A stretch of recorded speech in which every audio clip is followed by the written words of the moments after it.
God with mighty deeds, wonders, and signs, which God worked through him in your midst, as you yourselves know. This man, delivered up by the set plan and foreknowledge of God, you killed, using lawless men to crucify him. But God raised him up, releasing him from the throes of death, because it was impossible for him to be held by it.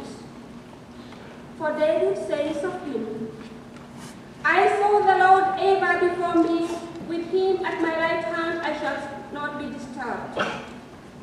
Therefore my heart has been glad and my tongue has exulted. My flesh too will dwell in hope. Because you will not abandon my soul to the nether world, nor will you suffer your Holy One to see corruption. You have made known to me the paths of life. You will fill me with joy in your presence.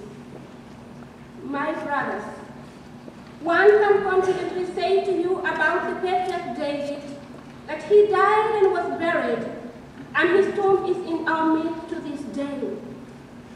But since he was a prophet and knew that God had sworn an oath to him that he would set one of his descendants upon his throne, he foresaw and spoke of the resurrection of Christ. That neither was he abandoned to the nether world, nor did his flesh see corruption. God raised this Jesus. Of this we are all witnesses.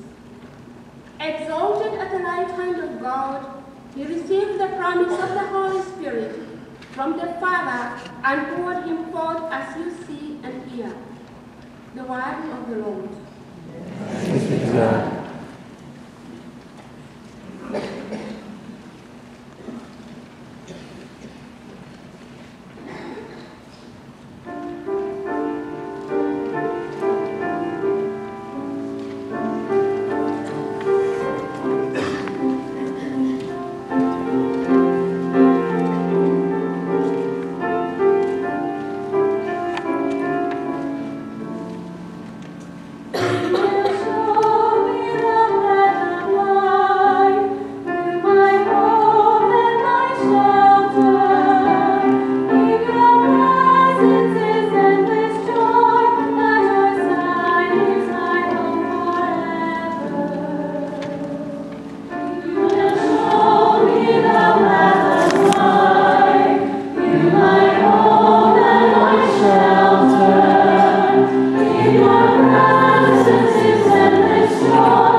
A reading from the first letter of St. Peter. Beloved, if you invoke as Father him who judges impartially, according to each one's works, conduct yourselves with reverence during the time of your sojourning, realizing that you were ransomed from your futile conduct, handed on by your ancestors, not with perishable things like silver or gold, but with the precious blood of Jesus, as of a spotless, unblemished lamb.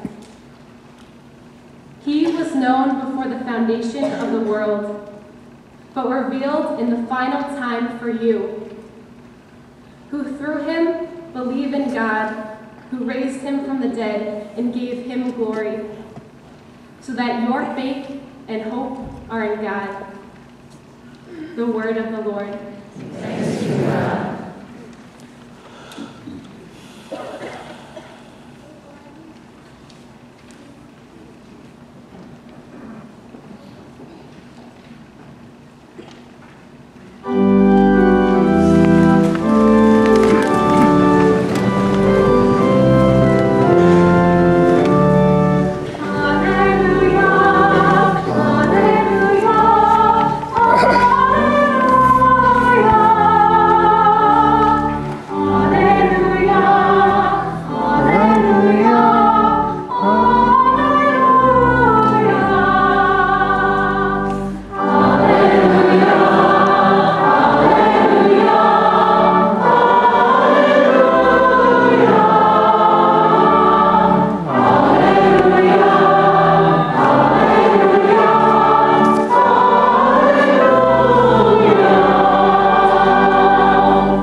That very day, the first day of the week, 2 of Jesus' disciples were going to a village 7 miles from Jerusalem called Emmaus, and they were conversing about all the things that had occurred. And it happened that while they were conversing and debating, Jesus himself drew near and walked with them, but their eyes were prevented from recognizing him. He asked them, "What are you discussing as you walk along?" They stopped, looking downcast. One of them, named Cleopas, said to him in reply, "Are you the only visitor in Jerusalem who does not know of the things that have taken place there in these days?" He replied to him, "What sort of things?" They said to him, "The things that happened to Jesus the Nazarene, who was a prophet, mighty in deed and word before God and all the people. How our chief priests and rulers both handed him over to a sentence of death and crucified him. But we were hoping that he would be the one who redeemed Israel.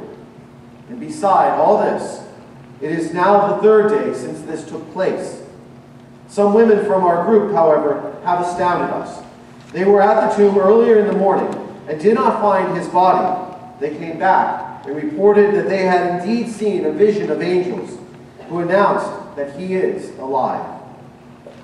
Then some of those who with us went to the tomb and found things just as the women had described, but him they did not see. And he said to them, "Oh, how foolish you are, how slow of heart to believe all that the prophets spoke. Was it not necessary that the Christ should suffer these things and enter into his glory?" Then beginning with Moses and all the prophets, he interpreted to them what referred to him in all the Scriptures. As they approached the village to which they were going, he gave the impression that he was going on farther. But they urged him, "Stay with us, for it is nearly evening and the day is almost over." So he went in to stay with them. And it happened that while he was with them at table, he took bread, said the blessing, broke it, and gave it to them. With that, their eyes were opened, and they recognized him, but he vanished from their sight. Then they said to each other, "Were not our hearts burning within us while he spoke to us on the way and opened the Scriptures to us?" So they set out at once and returned to Jerusalem, where they found gathered together the 11, and those with them who were saying, "The Lord has truly been raised and has appeared to Simon." Then the two recounted what had taken place on the way, and how he was made known to them in the breaking of the bread. The Gospel of the Lord. Praise you, Lord.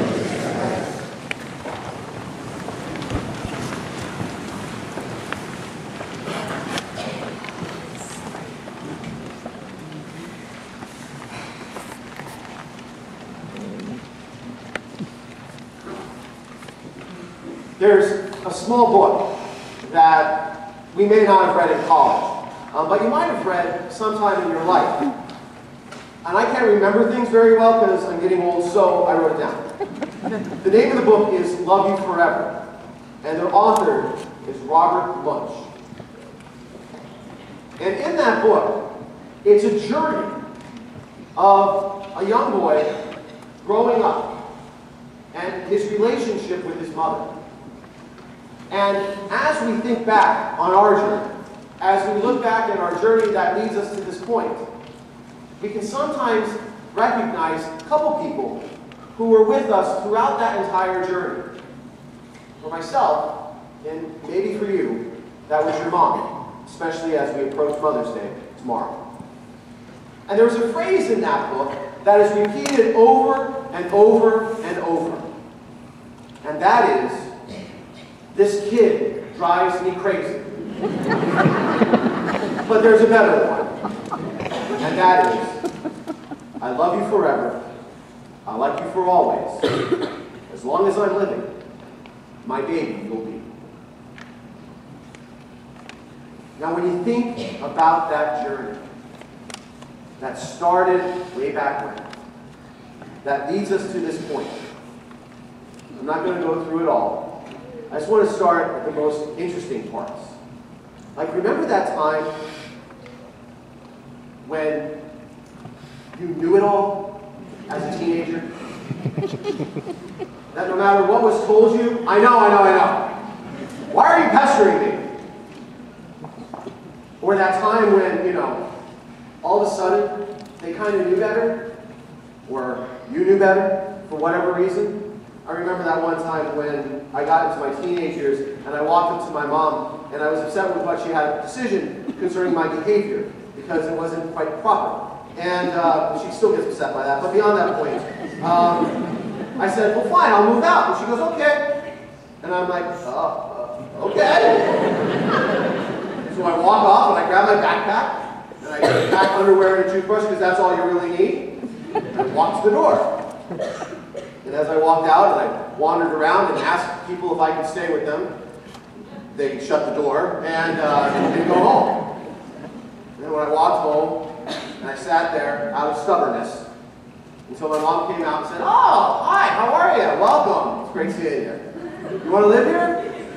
You got to abide by my rules." That was that "you're driving me crazy" part. But the back part is, "I love you forever.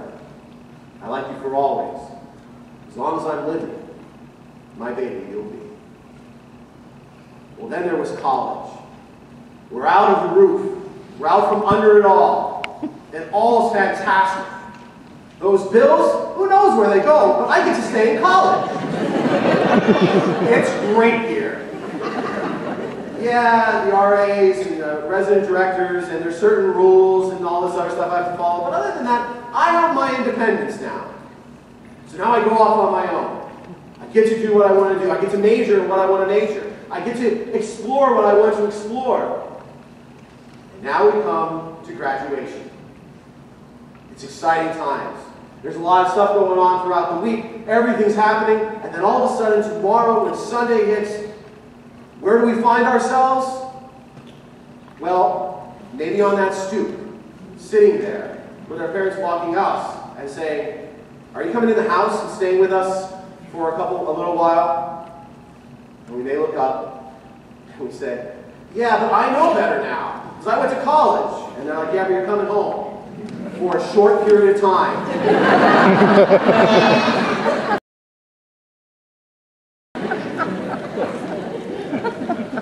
However long that time lasts, they look at us, say, "I love you forever, and I like you for always.